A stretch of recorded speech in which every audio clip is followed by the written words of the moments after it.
Hello and welcome to this Edgescan webinar, where we'll be looking at the 2021 Vulnerability Stats Report, which we'll be looking at for the next hour and discussing the findings of this year's report. My name's Dan Raywood. I'm a journalist. I've been covering cybersecurity for coming up on 13 years. It's been that long. And I'm delighted to be joining Edgescan for the presentation of this webinar today. Joining me is Eoin Keary, who is CEO of Edgescan, and Rahim Jina, who's COO of Edgescan. We're going to be looking at the findings and implications of this year's report. So before I do pass to Eoin and Rahim, who are going to present the main findings, we're going to just give you a little bit of housekeeping effectively. Yes, it's a live webinar, so please do submit your questions via the Q&A option, and you can send our questions to you. If it's just a question or a comment you want to make about what the findings are, then please do that. We'll obviously do our best to take as many of those on board as we can and discuss as many of your questions and comments as we go throughout the next hour. Also, if you haven't downloaded the report just yet, then there is available in the chat for you to download. Obviously, feel free to do that right now, or you can do it afterwards after you've learned all about it, or you can download and follow along with us. We'll try and remember which page number is which. Also, if you're watching this on demand, or you've missed the very first start of this will be available to watch on demand again. If you need to leave us early, for example, this will be available to listen on demand, watch on demand a bit later on today once the webinar has been concluded, and it will be available on the Edgescan events page. Also, please do stick around for the full hour to the very end, because we will actually be giving a prize out at the very end. Someone we picked at random to receive the prize. I haven't told what the prize is, so we'll be delighted to find out who it is and what it is at the end of the webinar. So I'm going to hand over to Eoin and Rahim now, who are going to present the initial findings, and then we'll come back and have a chat about some of the findings as well. Oh, thanks, Dan. Yeah, thanks, Dan. 2021 Vulnerability Stats Report. So this is our 6th year of doing this. It's changes slightly throughout the year. This year we dug a little bit into malware and CVEs and that relationship, and there's some of the slight differences in terms of exposures and stuff, and you could probably attribute those to things like COVID, working at home, remote working, that type of thing. But yeah, as Dan said, you can download it from the website, and it's there to have a look at. So we're just going to go through some of the high level issues, and then maybe we got some questions and have some proper conversation, as opposed to death by PowerPoint for an hour. That's probably a good idea. So one of the things that I find is an interesting statistic is the idea of risk density, which is, all systems have vulnerabilities, and marketing people love to say that 75% of all systems have a vulnerability, but that doesn't really make any sense to anybody. It's not useful. It's just a useless statistic. What we really want to know is how many of those are potentially critical or high risk issues, because they're the types of issues we actually want to fix. So every year we tend to do this. We talk about external facing and internal facing assets. An asset can be a web application or a layer 7, an API or whatever. And then we also have a snapshot of the infrastructure and host as well. So maybe just a little bit of context around the vulnerabilities that are presented in the report. The vulnerabilities are ones that we have assessed at some point during the previous 12 months. So these are ones that are application layer vulnerabilities or network layer vulnerabilities, and they have been validated. So the stuff that's presented in the statistics are real issues that we found across our client base. Sorry.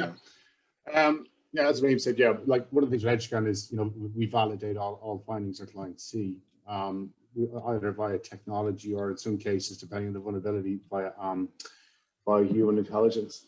I suppose what's interesting, and it's very similar to last year as well, is that the majority of risk in terms of where the really bad stuff is still in the application layer.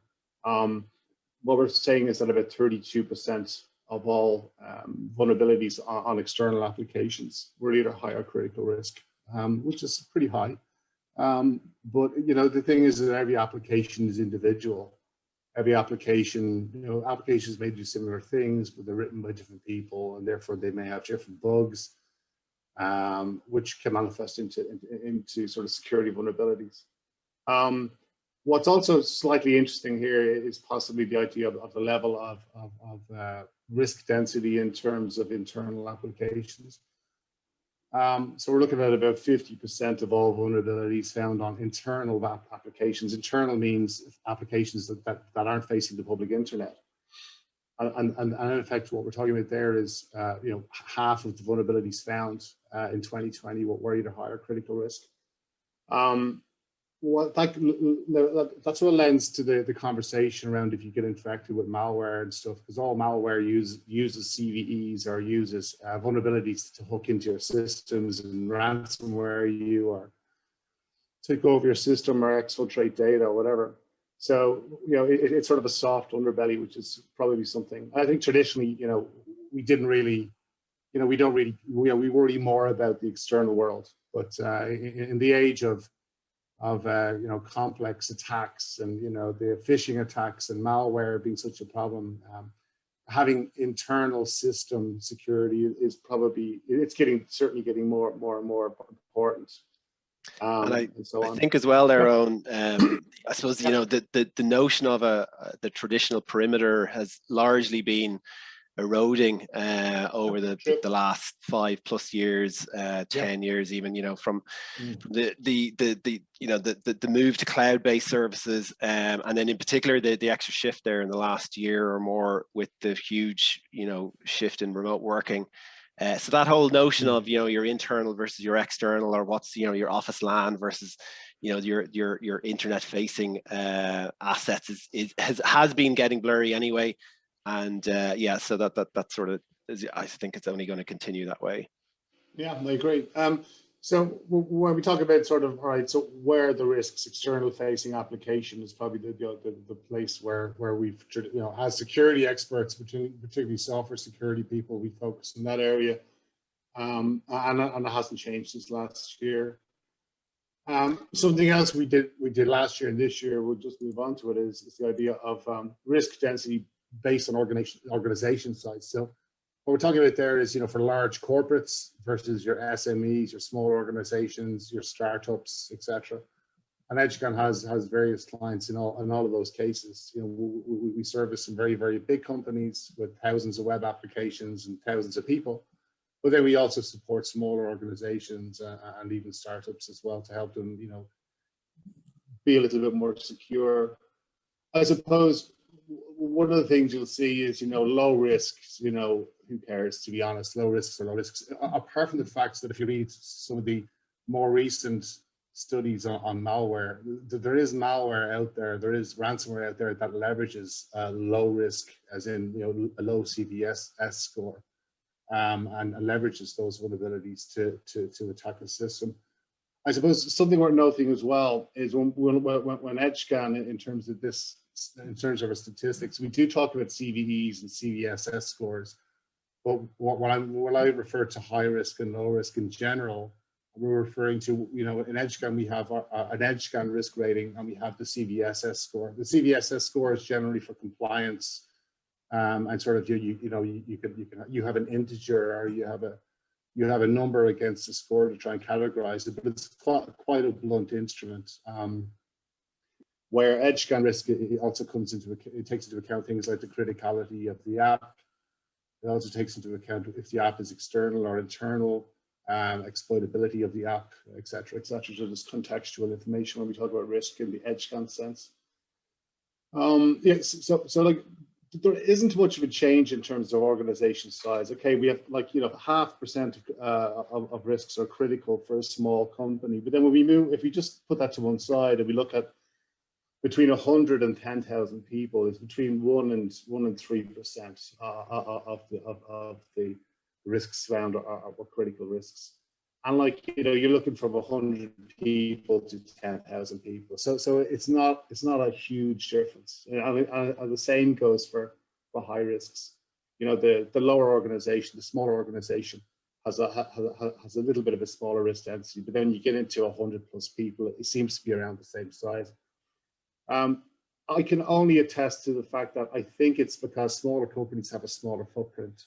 When you get to a certain size, your IT team and your cyber team, or maybe your IT team is your cyber team as well in smaller companies.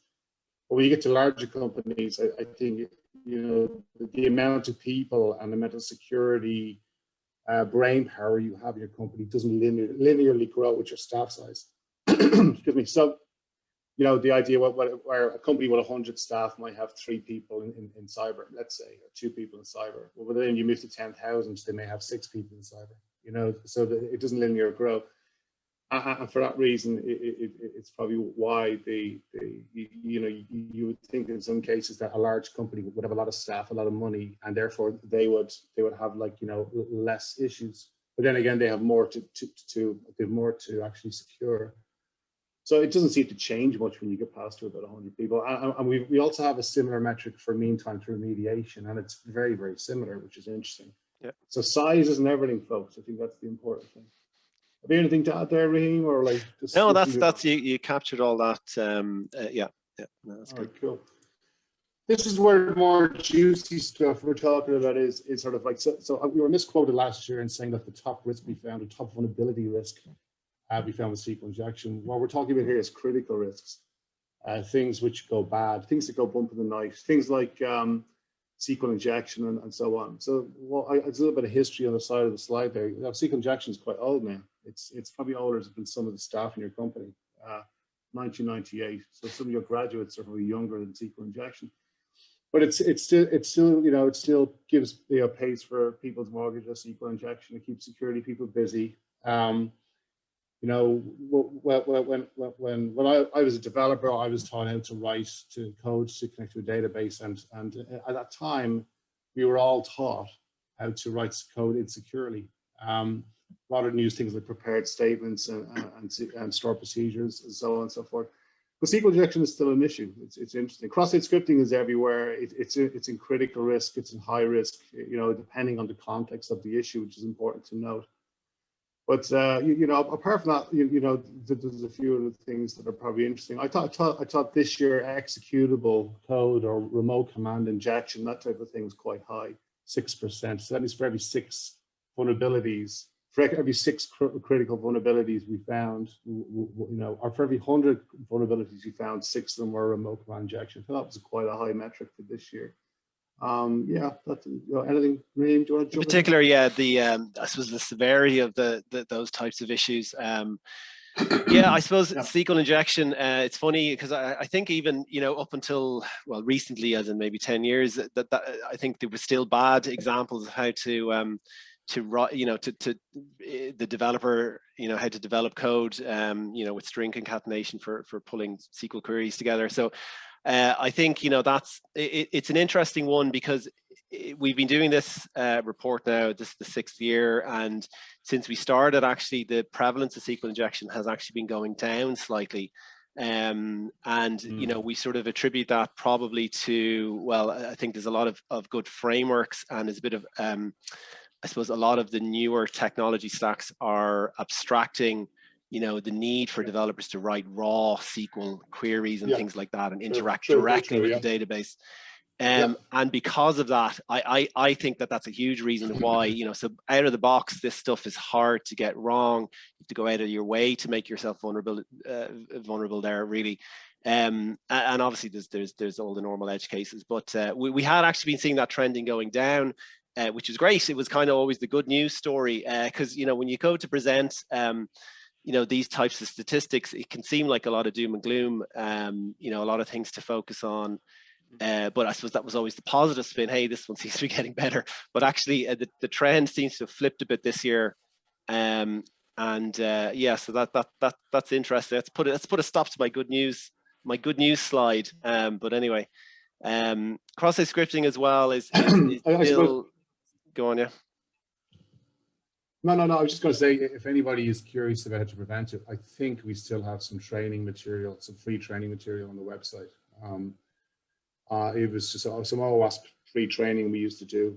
So it's probably not even in the right screen format anymore, but it still stands. So it shows you how long people have been trying to prevent this. But in terms of the most popular critical risk in 2020, it was SQL injection, is in more than half on the application there.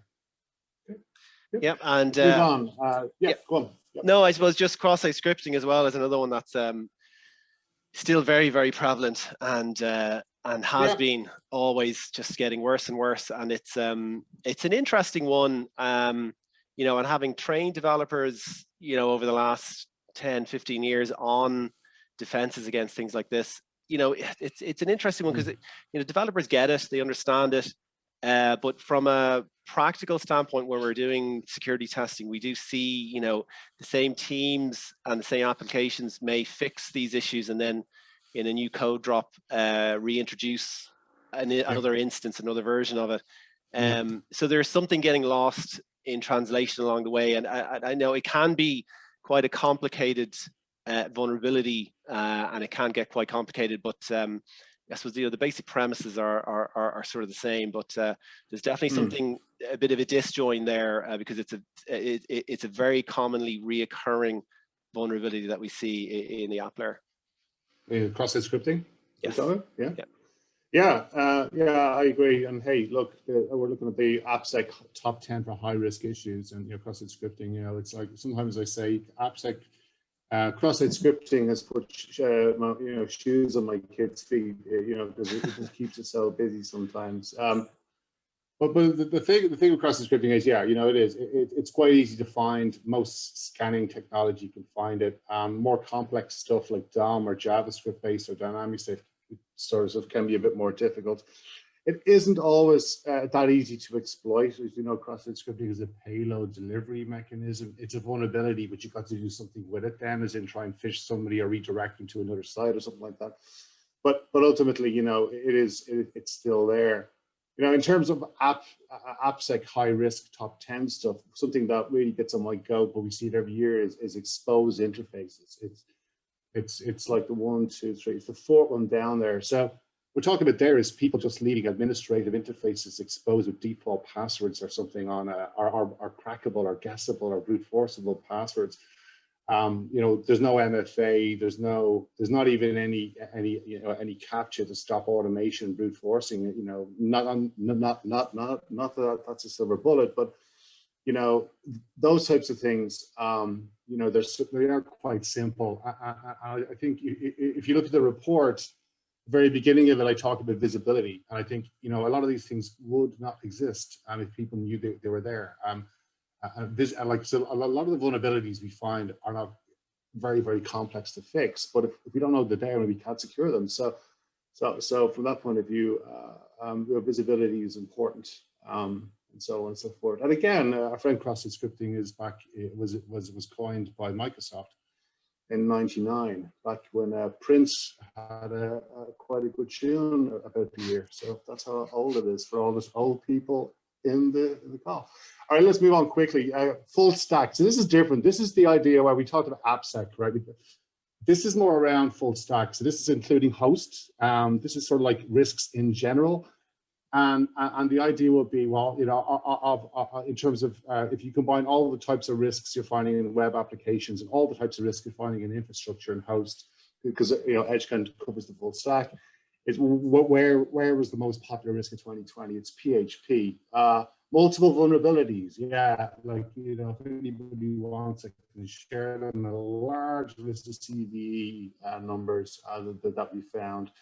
But it's primarily, I think one of the reasons is two things.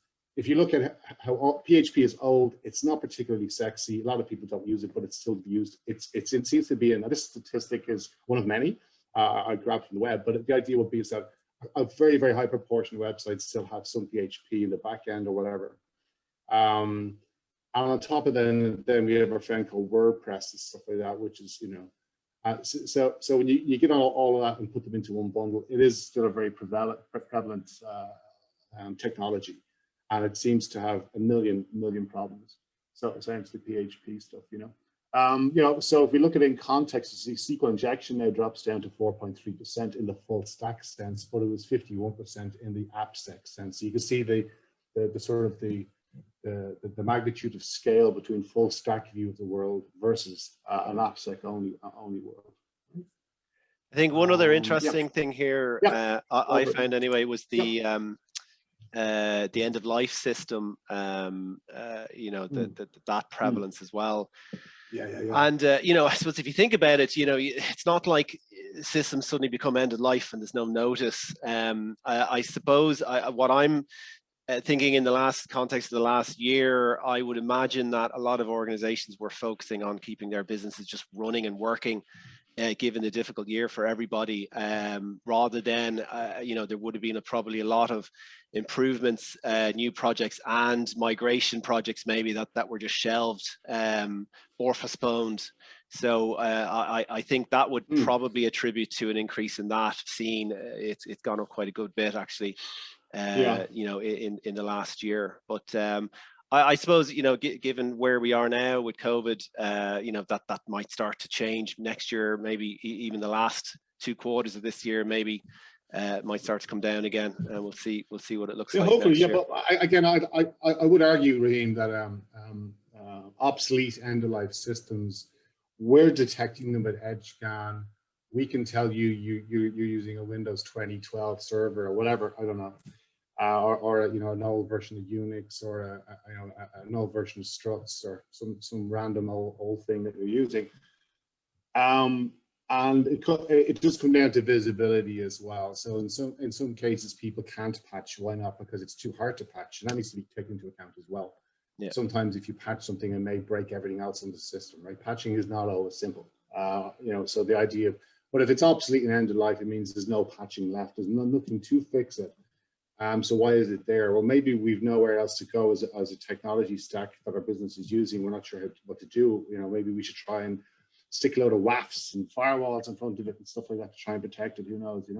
But again, I think some of it's down to visibility. It's down to true. No, and I think there will always be a proportion of systems like that. And you can take for not to slate the the banking, the ATM. That industry, but ATM machines, for example, still running XP and systems like that, and then their migration plan there, again, not to slate them, you could pick any industry, is to move to say Windows 7, and you maybe aim for the bar a little bit higher, but there will always be that. But I do think that the increase maybe in the last year was could have been. If you think about it, like there's billions of dollars or euros a day going through XP, and also billions of dollars and billions of X-rays and stuff being done with Windows XP. So even though it's dead, the king is dead and all that. So moving on, risk rate accepted. So in Edgescan, you have the ability to risk accept stuff, which means it won't keep annoying you every time you look there. It doesn't mean you're closing the issue. You may want to keep it for nostalgic or posterity reasons, or just tracking compliance, and so you have a compensating control, and therefore you're risk accepting something, or you feel like we're never going to fix this. We don't think it's a big a deal. We're just going to risk accept it. So it won't stay open for 6 years. But it will just be in a limbo state of we don't care about this issue. And the idea, you can see the majority of them are low risk issues, which but the risk is contextual. And out of the box, something could be low risk, but it could be weaponized, or the context could change, and therefore it's not a low risk issue anymore. But I think one thing that I thought was interesting in this space was the idea of malicious file upload, right? But the idea of upload your CV for this job or whatever, or upload your passport to apply for a loan, or whatever that may be, and the idea of the risk acceptance. So that was quite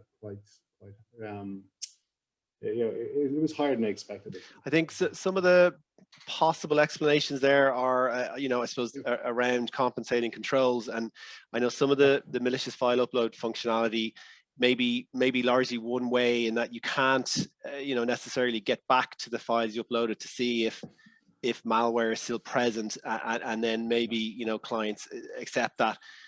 on the back of that, as part of the workflow, there is in fact some kind of control there, which might explain why that, because typically it would be a fairly serious issue to just accept the risk of without some other kind of compensating control. So that might be and I think don't be ashamed to risk accept, right? I think one of the things from all of these years doing this report is you shouldn't try and fix all the vulnerabilities. You should just fix the ones that matter. The old saying, all vulnerabilities aren't created equal. But then there is a tempting thing with risk, being ability to risk accept stuff or whatever, is in effect that there's a slight difference between risk acceptance and risk denial. Risk denial is saying, hi, my name's Eoin and I'm not an alcoholic. Where I'm not an alcoholic, if it was, I'd just be denying the fact, right? So the thing is that, just be mindful, So what we do in Edgescan is only certain people at certain levels can risk accept stuff anyway, but I think it's a useful thing to have. And I think it's a decent metric to talk about. MTTR, so we talked about this already, like in terms of size, but this is the other piece around size of organization. It's mean time to remediate, how quick are we fixing stuff? So we did sort of the same sort of categories of business. So we had 11 to 100, 100 to 1,000, 1,000 to 10, and 10 plus. And you can see, right? So again, the small organizations, their mean time to remediate 73 days, and then you move into the other three categories. It's very, very similar again, right? So I suppose that shows you that, it's sort of economies of scale in some ways. It's that, if you're bigger, doesn't mean you're going to do things quicker. And actually, the difference between 73 and 61 isn't that much anyway. It's a couple of weeks, but, it's not massive in terms of average. This is for critical risks as well. It's not particularly fast, but then again, some critical risk issues can be difficult either to patch, because it's a live system and it takes a long time to figure out when and how you can do that without breaking everything. And also sometimes it can be a code where it's not as simple as adding a line of code and recommitting it, redeploying it. Critical risk sometimes can be complex. What we took away from this is that large organizations may have more secure, a bigger footprint, etc. But they generally probably don't have more. They have a bigger budget, possibly better tools, but they probably don't have enough people to keep up with the amount of stuff, right, to do. But overall, that's very, very similar to last year's metric as well. I think it was interesting as well that the mean time to remediate for host network layer type issues is always a little bit faster than application layer issues, which makes sense if you think about it as well. All the extra stuff that needed to get a dev change in, internally versus maybe more of an IT infrastructure, an IT patch, that seems to be done a bit faster. But I think that makes sense with the way businesses work. So we believe size does not matter. You heard it here, folks. Moving on next. This is a slide I think is really interesting, and it feeds into lots of stuff. It's around CVEs, which are known vulnerabilities where we know they exist and we know probably how to fix them. They're not 0 days, they're not as sexy as that. They're vulnerabilities we know we can either patch, we can reconfigure something to get out of this. It could be a default setting on a deployment of an app server, or it could be a firmware issue, or it could be a patch, just a patch, for a buffer overflow or something like that, or a cross-site script. It doesn't really matter. So what's interesting is in the last year, you can see that 88% of our CVEs that we found were between 0 and 5 years old. So I'm not too worried about the 20. If we found CVEs from 2020 in 2020, that's probably okay. But when you start to find the largest chunk of CVEs we found last year were from 2015, that's where you start to say, that's not great, is it? And to be honest, it's not the first time we've seen this. We saw this last year, and that correlated as well with last year's Verizon DBIR in terms of, you know, the DBIR is very breach focused. It's very much around breach as well. It's much more expansive than our report. But what they were saying is that the majority of breaches that they were informed, they knew about it, that they had the backstory about, etc., were in relation, when a technical exploit was conducted, were in relation to vulnerabilities which were between 3 and 5 years old. So you know, if you know, the idea of having 0-day detection and heuristic AI-based, you know, future-proofing, you know, the minority report-based vulnerability detection really isn't. You know, what we really need to do is fix the old stuff, folks. You know, it's not I'm not saying it's easy, but you can see from our stats that you know, from 5 years into current day, we're finding a lot of vulnerabilities. Yeah, I always find that one interesting, actually, that looking at this every year, you know, I suppose, oldest going back to 1999, and last year actually was I think it was Suite 32 was a 2016 CVE versus this year. I think Logjam has bumped its slot with popularity or most common found. But yeah, I mean, you would in the best scenario like to see only the high percentages from 2020, maybe 2019, and that just drop off. But unfortunately, we don't see it that way at all. Yeah, I agree. Yeah, and you will see in the report, as you know, we're not going to go to the whole report. This is like pretty much the second last slide before we have a chat about it in more detail with Dan. But what you'll see is that a lot, when you get into the guts of the report itself, there's a lot of crypto problems. And the reason, I think the reason in most people's opinion is because a lot of crypto, the implementation of the actual cryptographic algorithm was flawed. So we went from SSL to TLS. TLS 1.0 was flawed. 1.1, 1.2. If you care about PCI compliance, if you're using SSL, you're auto fail. If you're 1.0, I think you're on auto fail as well. And it's not by fault of the people using the SSL, TLS, or any other cryptographic solution for data. It's that the actual algorithm is broken, and that's one of the reasons why. You know, when you look at the statistics in the report, it does get into the idea that there are quite a large chunk of vulnerability types relating to cryptography issues. Yeah. As well. Yeah. Well, I'll come back to that one actually. Cool. So we also dropped into a few other bits and pieces. You know, there's much more in the report, but you know, we thought we'd talk about this a little bit. So what we did was we looked at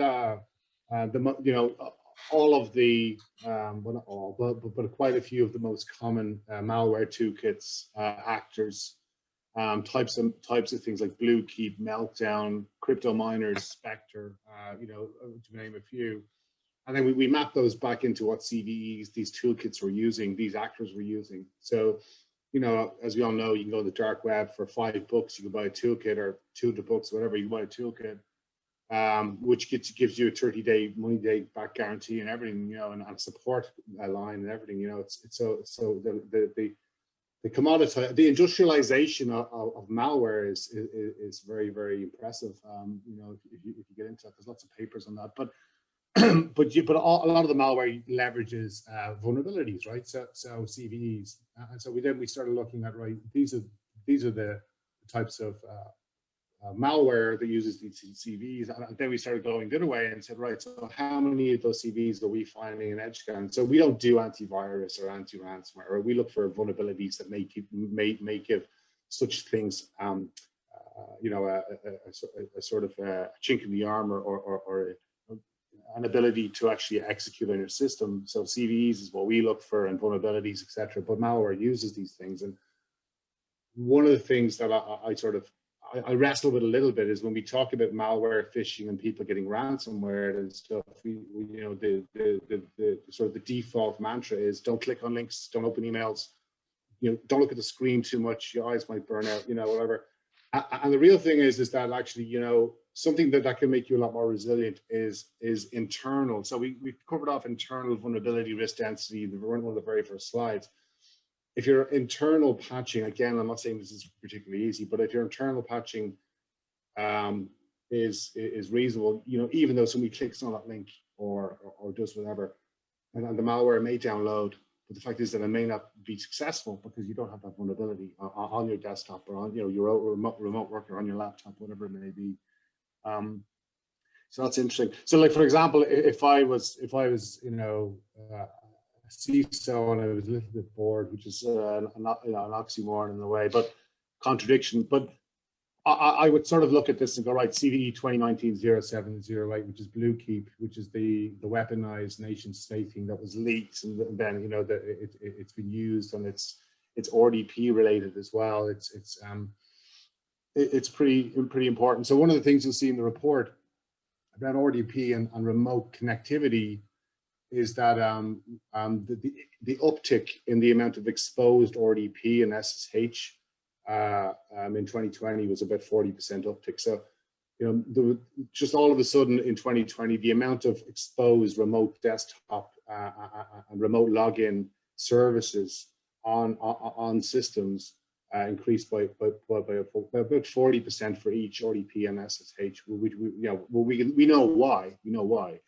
But as a result of that, there was a large increase in things like CVE 2019-0708. And then if you map what that is back to malware, it's Blue Keep. And then you can see Blue Keep is used by like the Venezuelan, Colombia, Peru. I'd say there's lots more people using it in terms of threat actors.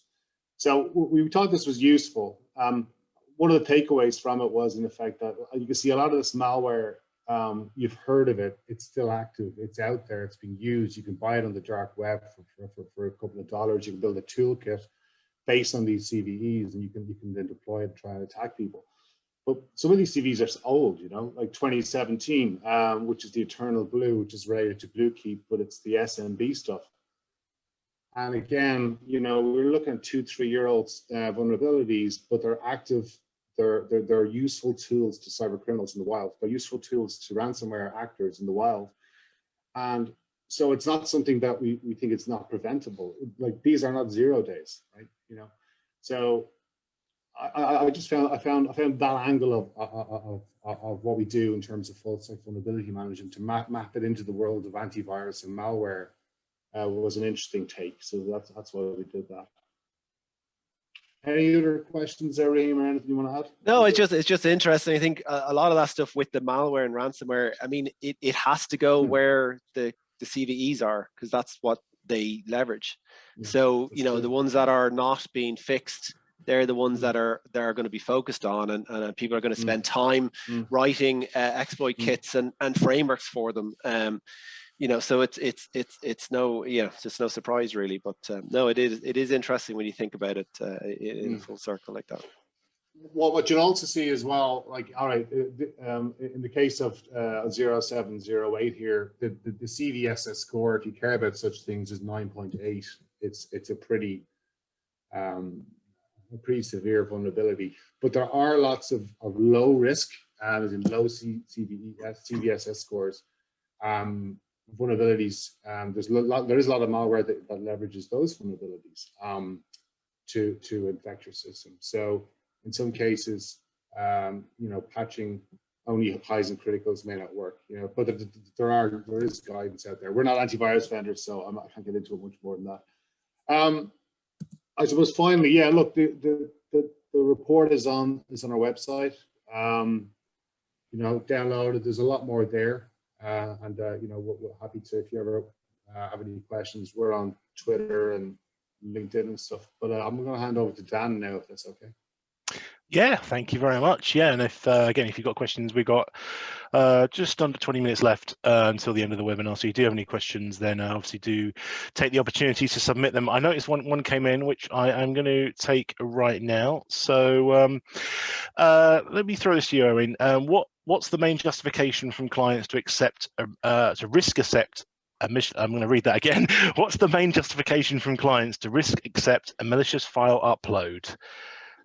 I'll let you. Okay, I'll jump in there, maybe. So just be clear. Yeah, okay. Let me just be clear. Like clients can risk accept whatever they want. It's their systems, right? They don't have to ask us to do it. They can do it themselves through the Edgescan portal. But in doing that, I think malicious file upload is around our understanding, because sometimes we do manage our clients and we say, are you sure that should be risk accepted and stuff, and have a conversation, because we're not just a dumb scanner. It's around compensating controls. For example, a file upload could serialize the file when it receives the file, pull it into a stream of bits, strip out the metadata and keep the real data. And therefore, if there was anything like a malicious PDF or something, it would be thrown in the garbage before it gets to the next phase. So that would be a compensating control, for example. You have other solutions for file upload, which they may rename the file and rename the, the MIME type header, the header that tells your operating system what to use to open the application, or to open the file. So, if you have a MIME type of JPEG, there was an old vulnerability like that where you could sneak executables, but they look like JPEGs because they were .jpeg, but the header had a .exe or something. And the idea would be to strip all that out, or rename. And there are solutions out there to do that, open source and commercial. But it's things like that, particularly if there are questions about malicious file upload, that's the type of thing we've heard. Right. Okay. Well, I'm gonna, while we, if anyone has any other questions, obviously there's a lot to pick through, and I think a lot of people, if you haven't already read the report, or even just glance through sort of the top level findings that have been disclosed today, then obviously do recommend you do that. And then obviously, as I said, reach out on Twitter or LinkedIn or whatever. But one that jumped out to me, actually, we pre-prepared some talking points. One that jumped out to me just from your slides today was about the risk density slide. I think probably the first one with the pie charts. So I don't know if you want to refer back to that one, but yeah, you talked about the risk, how the risk, what's the word I'm looking for? Yeah, how did it compare to previous years? Is basically, I think it was like 50% for internal flaws. I'm going to remember it when I see it. There we go. Internal facing. Yeah. So the internal facing, the top right one on the pie chart. Internal facing host/network layer. Internal applications 50% high or critical risk. I mean, how does that relate to what you would see typically? Because that I don't know if that's high or it's actually. It has been getting worse. Comparing it to last year, I think last year that was in and around the 40%. So that seems to have been getting worse. On the external side, it's around the same. It's only 1 or 2% of the difference. Right. Yeah. Okay. Yeah, that's just the one that jumped out to me when we were talking. So just to kind of sort of the more broader points, really. I mean, like you said, you said in the report, the exposure rate of RDP, remote desktop services, was up by 40%. Now, I guess the thing is, we're here and recording 17th of February 2021. We were just before we went live, we were chatting about the need to fly to America and stuff like that. How much do you think that is down to actually being, the amount of people now using RDP to communicate with employees who are not working internally? Yeah, I think if you look at the report, I think there was a rush, particularly by maybe less tech businesses. We're a tech business, right? We had remote working for years before. Our move to remote working wasn't that stressful, like a lot of companies. If you're like yourself, Dan, a journalist, you can just grab a laptop, find a closet somewhere, and start writing. But some companies are built that way, and they had to try and keep the lights on and move out. So, and we talked to a client with 160,000 employees, and the overhead and work for them to remote that many people, or the vast majority of those people, was huge. And I think the uptick is certainly, a result of it. But before COVID, we were still getting, we were getting 40% less, or the inverse of the 40% increase. Now it's at 40%. You know what I mean? So, we were still seeing that. But it is about people deploying, trying to keep the lights on. I need to connect to this server. Oh, I will just open up RDP port. As opposed to doing things like setting up a VPN, and you can only connect to the server with the RDP port open. Well, once you're on the VPN, you can't see it otherwise, etc., etc. But it's not just RDP. Like if you look at it, like I think I haven't the stats here particularly in front of me, but the amount of exposed databases as well we found last year was terrific. Like I think I have a million endpoints assessed or something. There was 21,000 exposed databases. You know, what we're talking about here is stuff that you could possibly log into, default creds, brute force. You know, you get something like Toad or one of those things to try and remote onto the database over the internet, and you're in, depending on what's on the other side. Databases have lots of interesting data in them, obviously. Some of them obviously could be just, you know, they mightn't be very useful. We didn't log into 21,000 databases to see what was in them, for example. But you know, there's lots of cases of data breach. We have insecure S3 buckets, et cetera, where people just forget the stuff's there, and then somebody comes along and finds it.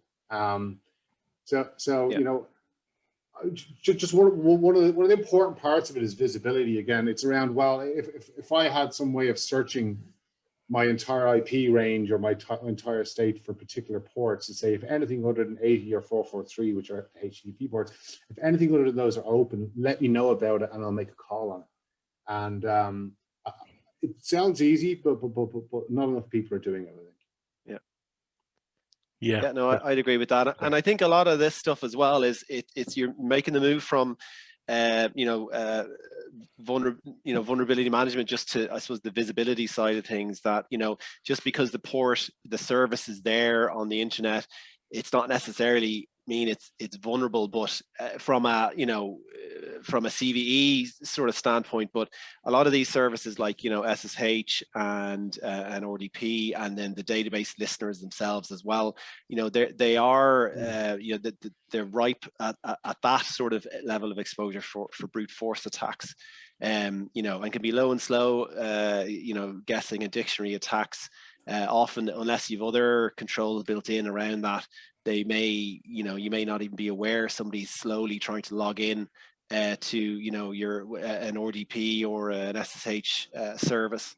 You know, and a lot of these as well may, you know, I think a lot of people who are savvy know that these things shouldn't be exposed on the internet, because they will, if anyone's ever looked at the logs for these things, they'll see it, within a very short period of time, you'll see random IP addresses, you know, scripts trying to log into them. You know, so they're aware of that. You know, so I think a lot of it comes down to visibility, that somebody in the organization has exposed this by accident, maybe very temporarily, and just forgot to turn it off or something like that. And I think a lot of you know, things like, you know, let's say, for example, in AWS, it's very easy for developers to spin up a box or open a port to do something specific, but it's also very easy for that service to be left open as well. So yeah, sure. I just want a quick question, because I've just picked out two statistics about CVEs while we're talking about exposures. It's over 65% of the CVEs that you found in 2020 were more than 3 years old, and I can't get away without mentioning CVE 1999-0517, which is 21 years old. First of all, let's talk about the 3 years old. I mean, is that 65%? That's quite a lot, isn't it? Really? I mean, does that worry you that things just aren't being done? Yeah, it keeps us busy, but I am worried about it. You know, it's, I always think it's interesting. Sorry, Eoin. You know, people, when you talk to people, you know, that there's a lot of focus, and Eoin mentioned it, you know, the threat of the unknown, you know, the 0 days, and, you know, worrying about stuff that, you know, might happen. Exactly. Whereas here you have very clearly defined, here are X amount of issues that have fixes for them already. You know, and granted, I know there's reasons why people struggle sometimes with some patches and fixing things, and that's fine. But I think that the level there, the sheer level is very high. And I think people, you know, could do with a bit of focus back on, you know, vulnerability management in general. It's not the, you know, cutting edge, but it is the basics, you know, of security, and, you know, it doesn't seem to be being done right. And it's like in the app circles as well, you know, where you're looking for, you know, application vulnerabilities, or the network layer, but you may, rather than, you know, working on your vulnerability management and visibility, you know, you're looking at advanced services like red teaming, where, you know, I always find it interesting, like, you know, red teaming as a, you know, as a paid for service, when you know, it would only generally be, you know, very advanced, mature organizations that would be looking for that sort of service. I would, you know, recommend. Whereas, you know, people that aren't even doing the basics very well, you still see them looking or inquiring about red teaming services, and you're like, well, you know, there's no point really. It's not. You need to at least get to a certain base level. And you can look You can look at those stats, and you can just see that there is a bit of neglect there, I'd say. And I think, yeah.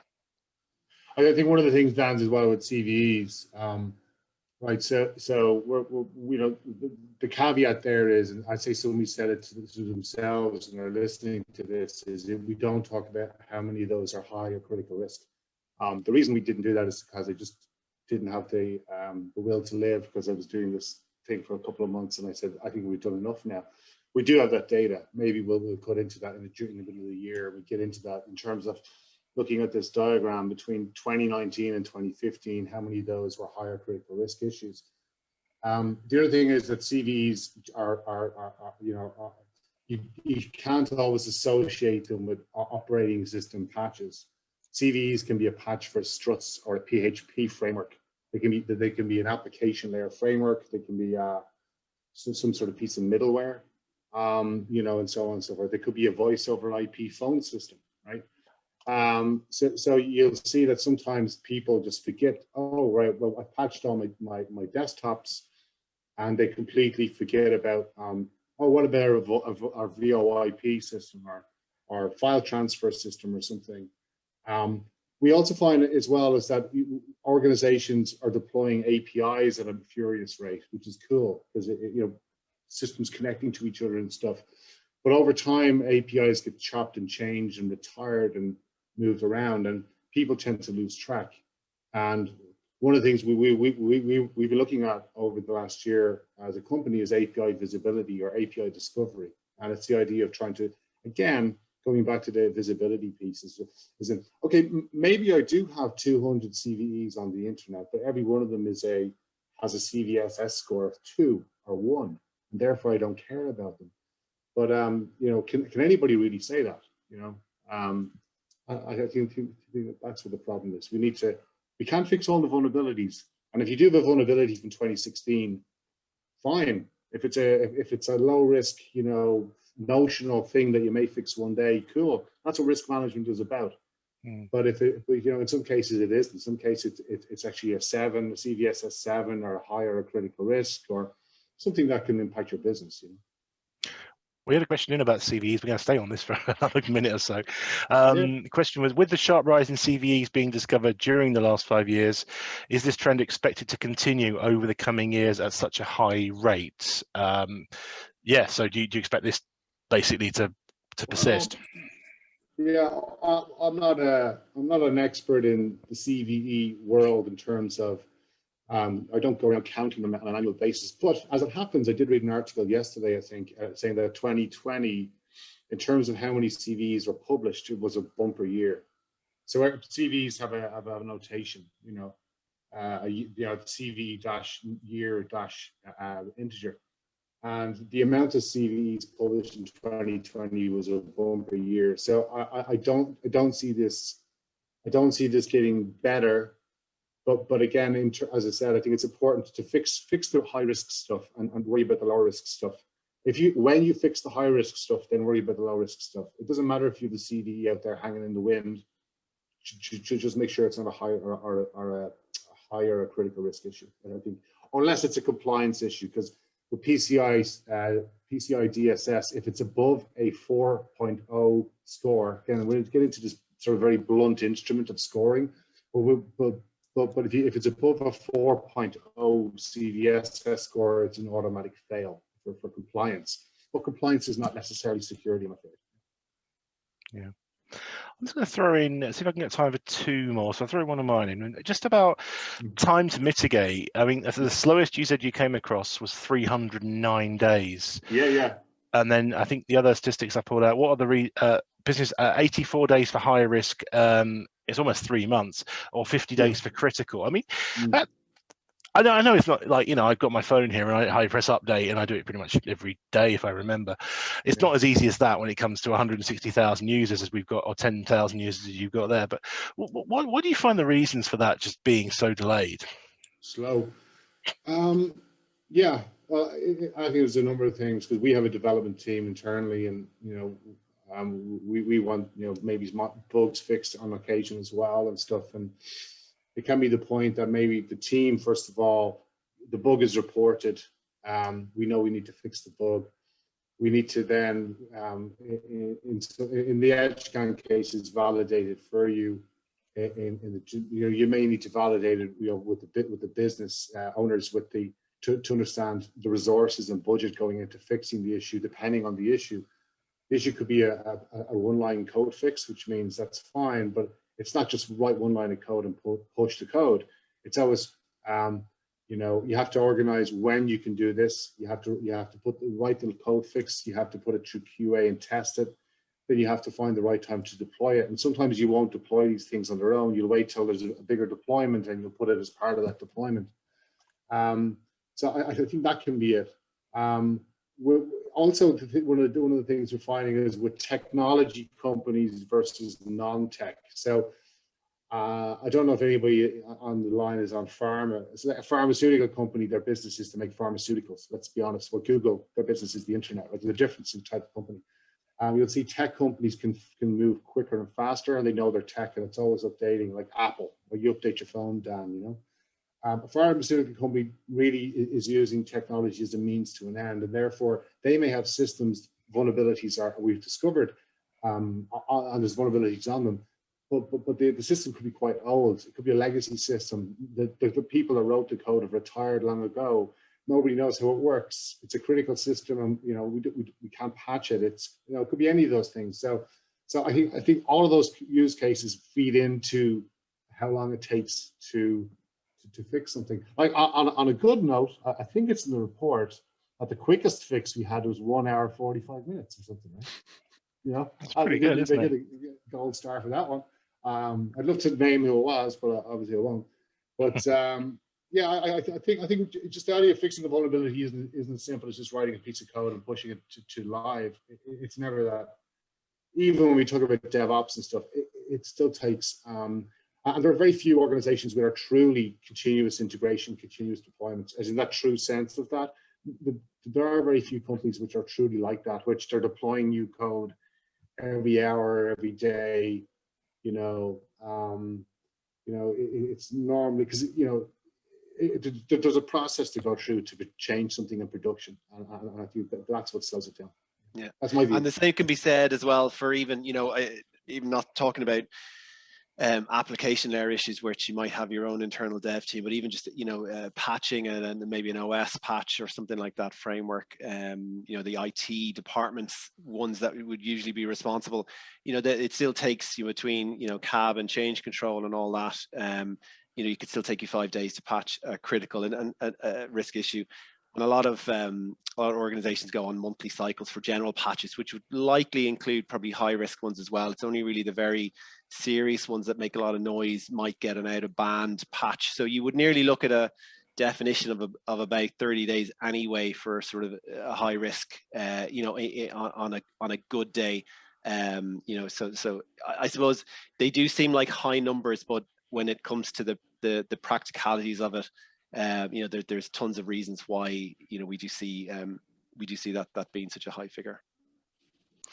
Well, as we wrap up, thanks very much for all of you for joining us today. The link is available to so there's a link in the chat available to download. Otherwise, you can find it on the website. Follow the social media links. Just for myself, thanks very much for Edgescan for inviting me to be part of this, and I guess thanks to Eoin and to Rahim for joining us as well, and of course to all of you for joining us. And yeah, have a good afternoon.